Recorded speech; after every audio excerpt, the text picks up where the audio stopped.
On the morning of August 3rd, 1920, 46-year-old Jacob Mills shined his boots, polished his sword, and headed to Harlem to take part in one of the biggest parades in New York's history. As a young boy, to see my father in the parade was one of the greatest things in the world. I would be right there to see him put on his tunic, and I loved to see that sword that he carried. It really made me feel very proud of him. Mills was one of 100,000 black people marching under the red, black, and green flag of the Universal Negro Improvement Association. The world had never seen anything like it. It was all the work of one man, Marcus Garvey. Every window that you looked at, people's heads were out to see the Marcus Garvey parade. Most of them wanted to see Marcus Garvey. And he was very well decorated, his hats and the feathers, but he drove always in his automobile, sitting back. At the age of 34, Garvey claimed millions of followers worldwide. His controversial goal, to create an independent black nation, made him one of the most powerful people in America and one of the most hated.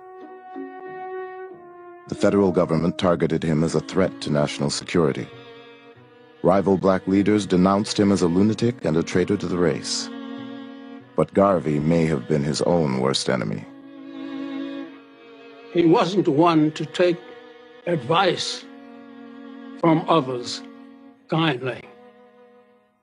He made his own decisions, and he would rise or fall by the decisions that he made, because he was a supreme egotist. Volatile and secretive, yet charismatic and visionary, Marcus Garvey changed forever the way black Americans looked at themselves and the world. So I'm with my granddaughter in Harlem at the moment. That's where I'm at. You know, just trying to let her see the other side of things. Sometimes we don't get to see, you know, the other side of how our folks are living. So this is Harlem, and this is the so-called Black Mecca, and this is the so-called Black History Month. But for us, the whole year is Black history and our history, because I don't really support this black stuff. So, you know, but we'll take it. We take it and rock with it for a time until we get to another place.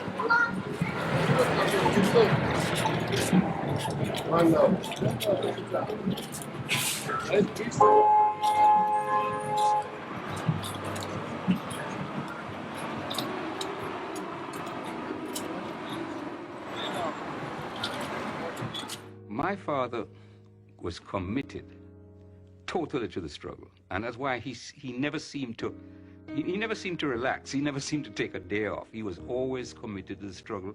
He was always appeared to be dressed, ready to work. And he was working at home. He was working at the office. He kept tremendous hours. So it was a total commitment to the struggle and the cause.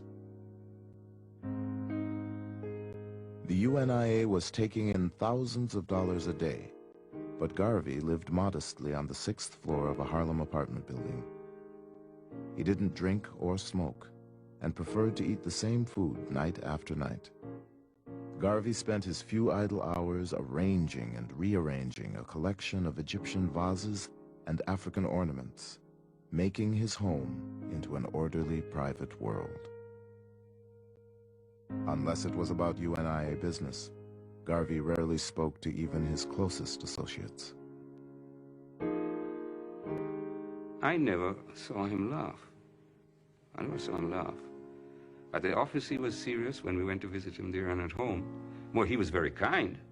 He was very kind. He was always bringing things for us as children, but I never saw him. He was always looked serious.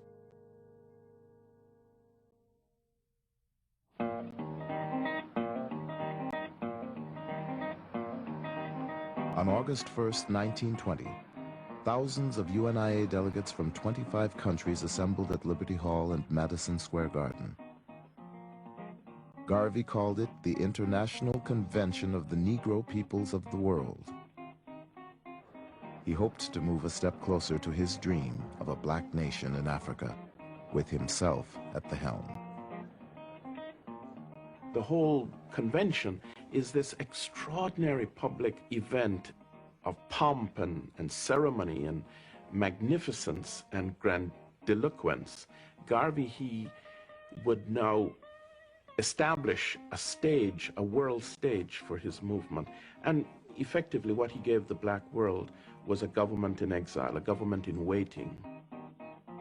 We have met in this historic building tonight for the purpose of enlightening the world respecting the attitude of the new Negro.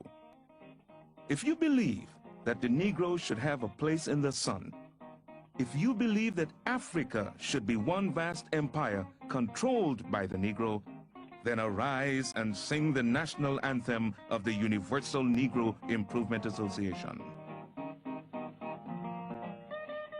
The month-long convention combined substance with overblown symbolism.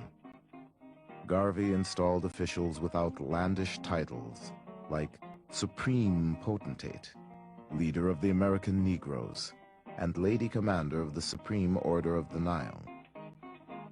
After insisting that no African was qualified for the post, Garvey named himself Provisional President of Africa. But behind closed doors, convention delegates produced a groundbreaking document. They developed a program which was based on assessment of what was the black experience in up to 1920 and how do we go forward, which led to the development of the Declaration of Rights of the Negro Peoples of the World. They were thinking there needed to be a black Declaration of Rights. This was an important document that called upon the nations of Europe and America to respect the rights of black people throughout the world. This was the moment at which Garvey, I think, was both the most powerful in the sense of his articulation of ideas of justice along racial lines, and at the same time, his most grandiose and megalomaniacal, because there was really nothing behind any of this. Garvey's reply to his critics was simple. I am accused of creating dukes, barons, and knights, he said. But who gave the white man a monopoly on creating social order? Garvey's government in exile conducted its own foreign policy, appointing ambassadors and sending a telegram of support to the Irish Republican Army. He dispatched a team of engineers to Liberia to begin construction of a black homeland, and chartered a delegation to the League of Nations to argue for the transfer of African colonies to UNIA rule. When he finally took to the stage, it was Garvey's moment of greatest triumph.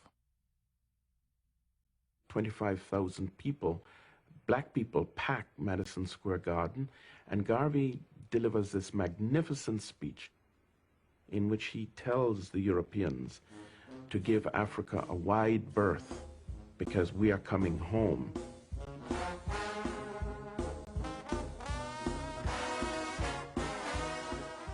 The day after Garvey's speech, a massive UNIA parade stretched through Harlem.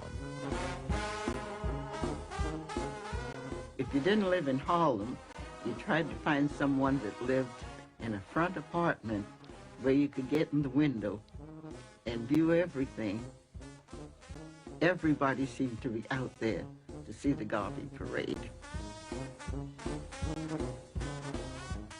To be a part of the Marcus Garvey movement, it made me feel that I owned one half of the world and I didn't own the other half because I didn't want it. One Irish woman observing the parade remarked, "And to think, the Negro will get his liberty before the Irish."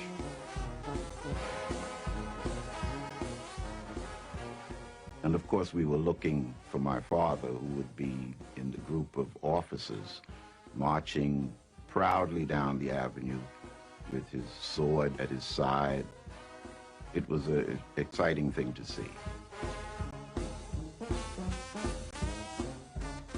Marcus Garvey now stood at the head of the largest black movement in history.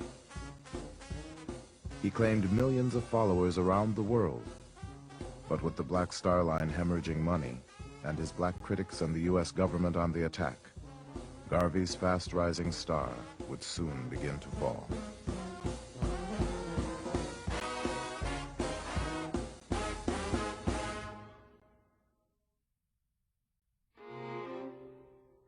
Not all African Americans were thrilled by the splendor of the Garvey movement.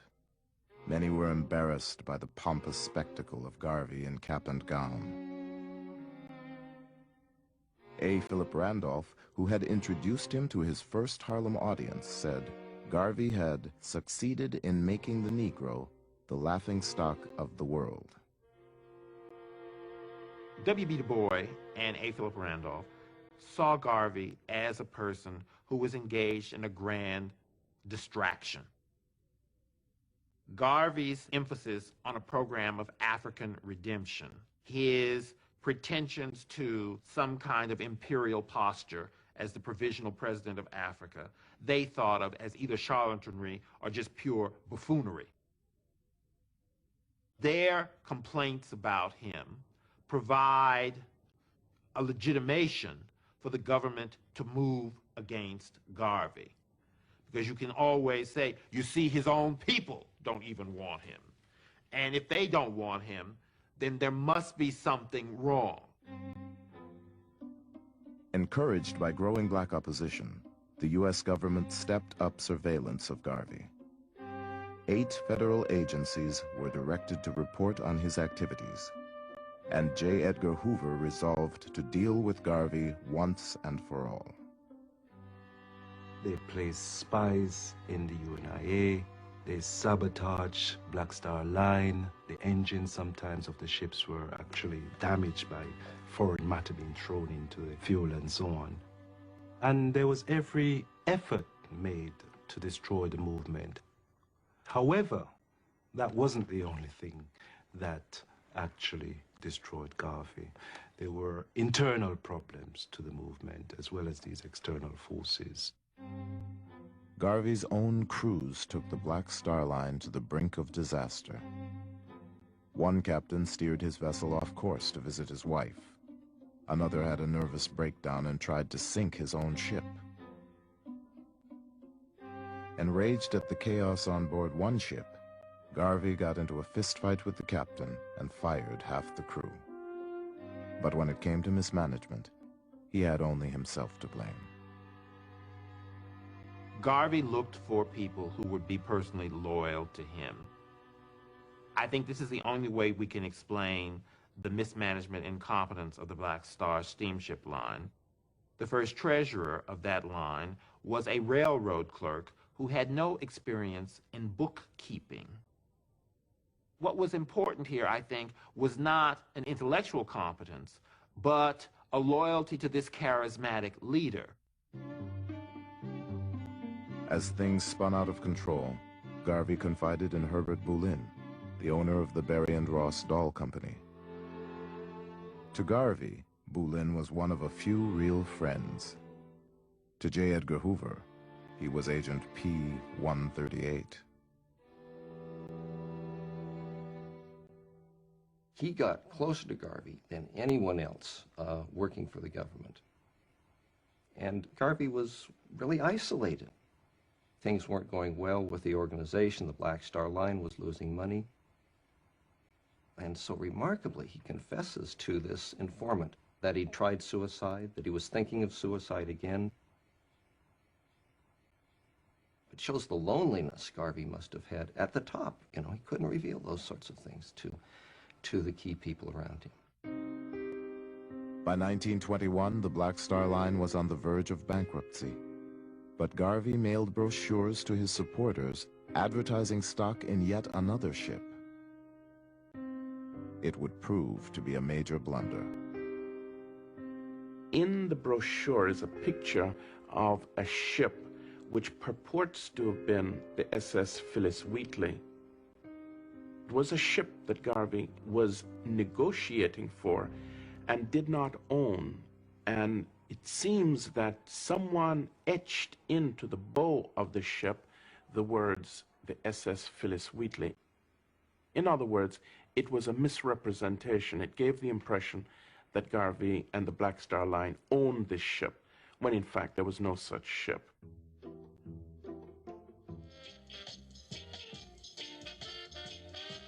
Did you know Barbuda's land has been held in common by locals for over 150 years? After slavery, Barbudans stayed, fishing, farming, and building a life rooted in shared land. Their communal system was formalized in 2007. No outsider could buy or build without consent. But after 2014, Antigua's government repealed those rights, calling them a myth. Billionaire developers moved in fast, luxury resorts, golf courses, even a jet-only airport. Much of it was built without permits or public consultation, and locals were locked out. In 2024, Barbudans won a major UK court ruling to challenge the airport's legality. Still, in 2025, riot police arrived to force construction on sacred ancestral land. Should land be protected if a people have stewarded it for generations? Like, follow, share if you believe island land should belong to island people. Hello everyone, my name is John Mussington and I'm here in Antigua, and I was here yesterday the 7th and I'm here today the 8th of July 2025. Yesterday we had a landmark session in that the Cedar Tree Point challenge came up before the judges, and George Jeffrey, supported by the Global Legal Action Network, they were in court to put their position regarding that harmful development at Cedar Tree Point, which we were told was supposed to be building residences for the royal family. The judge heard both sides of the argument. We put forward our objections, Barbudans' objections, and the fact is, let me tell you this now. Before I came to Antigua today, I was in the bird sanctuary because we have a crisis situation there now. Whatever is going wrong in terms of the area and the water currents and the quality of the water, there is a huge algal bloom taking place with filamentous algae, which is so in such masses that the tour guides can no longer get to the birds to ply their trade. And in fact, that material is fouling up the engines, causing overheating of the engines, and the tour guides are experiencing significant challenges with regards to plying their livelihoods.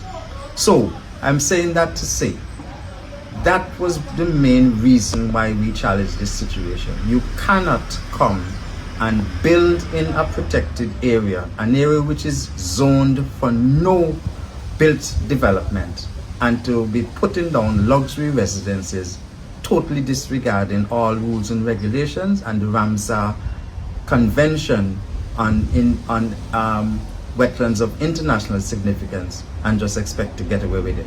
So yesterday's challenge was about that. The judge has reserved her decision, so we await the written decision of the judge in this matter. However it goes, we will not relinquish the challenge to protect our lives and livelihoods and the frigate bird of Barbuda. So Barbuda was a treasure trove in terms of plants meeting particular uses. One of the reasons Barbuda was so special, and the fact that the enslaved people here were skilled artisans, was that in those days all the boats were made out of wood, and so you had to frame the boat first before you actually put on the cladding inside. The Barbuda woods were spectacular in terms of suitability. Because of the dryness of the island, this is one of them, cedar, white cedar. Now these trees, because of the dry conditions, they will go slower and the wood is harder, and the kind of bends, for example, if a boat has to have ribs that are bent like that, and these trees will be naturally bent in that way. So a lot of the supply for the wood for the shipwright industry even up to modern times, even up to today. My father was a shipwright, and that's probably how he met my mother, who was a Barbudan. It's sailing over in his boat to actually get these cedar wood and so on. So the white cedar, very important wood in terms of infrastructure in those days. Another wood, that is yellow sandals. Yellow sandals, you know, sandalwood, one of the finest furniture woods that you can find. So this particular tree is what we call the yellow sandals. It's a sandalwood. The grain for the lumber is extremely fine, takes a nice shine, so for furniture making. Many of the trees in Barbuda have been extirpated because of that, the harvest and the exploitation in terms of taking the wood things out. There's certain trees that we don't find anymore in Barbuda. Plan Barbuda, cultural mapping.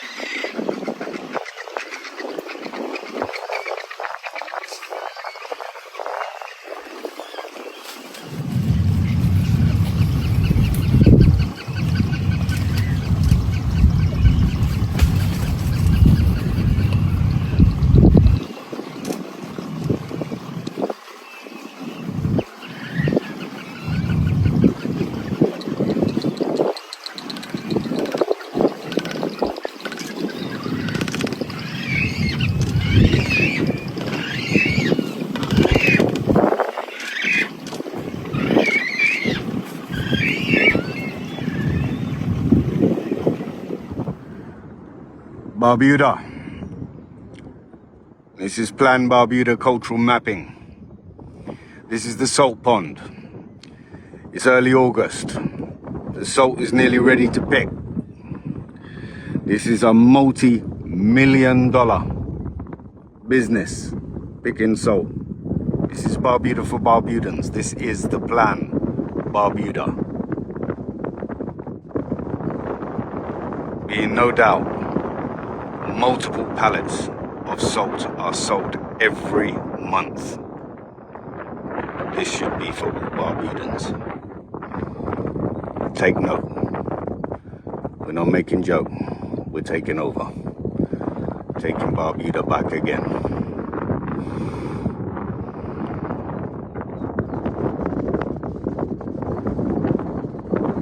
Beautiful, huh? Blessed Barbuda. Everything you need to live.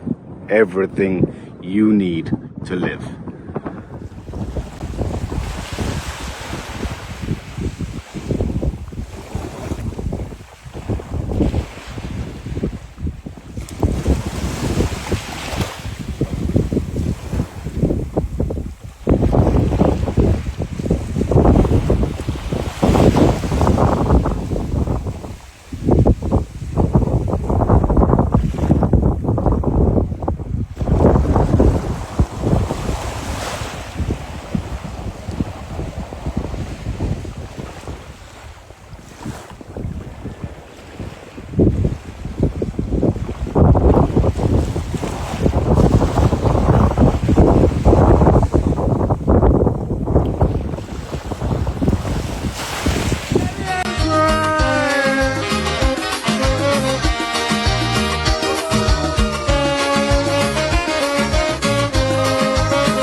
Motto is to cram blacks in ghetto and dope and junk them and starve them for so. Oh no, oh no, oh no. We have got to remember this is still piece of Africa, and we must also remember how much the black people suffer. So tell them Israeli, the Jews help enslaving we. Now we land they coming to claim and slavery they want to attain. We still feeling last slavery pain. We can't let that happen again. Never again. never again, never again.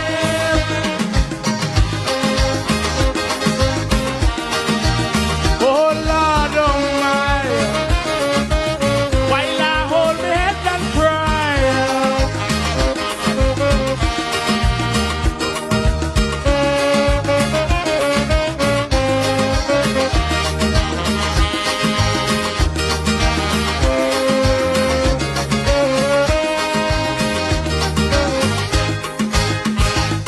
Barbudans, you better take heed. Yard your land to plant your own seed. Got it from those who full of greed, like those Adidas. One suitcase in their hand, seeking refuge in our land. Man, we became the vigilante, now make millions, million, million, billions. Those Arabs who made blacks embrace, always despite the black face, and consider it as a disgrace to intermix with the black race. So tell all them white nation that this land is not Sudan. Now we land they come into claim, and next slavery they want to attain. We still feeling Africa's hunger pains. We can't let that happen again. Never again, never again, never again.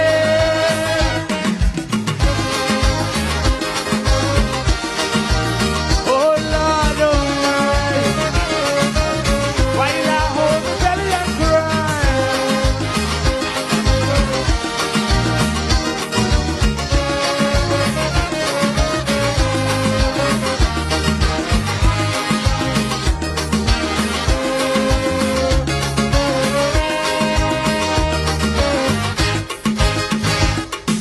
Jews and Arab, Gentile, Yankees, German, all these on style.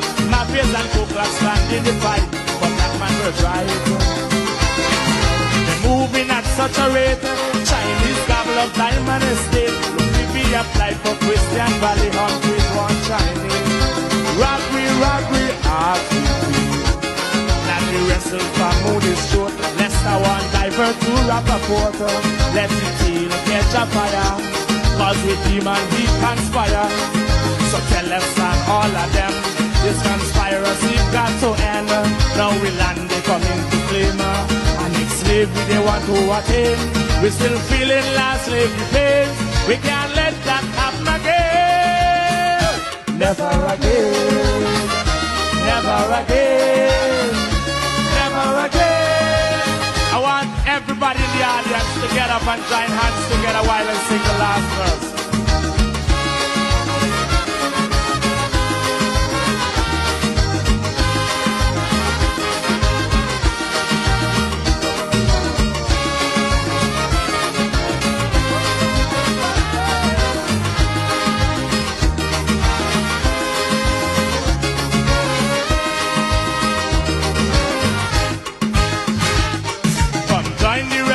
To defend we promised land.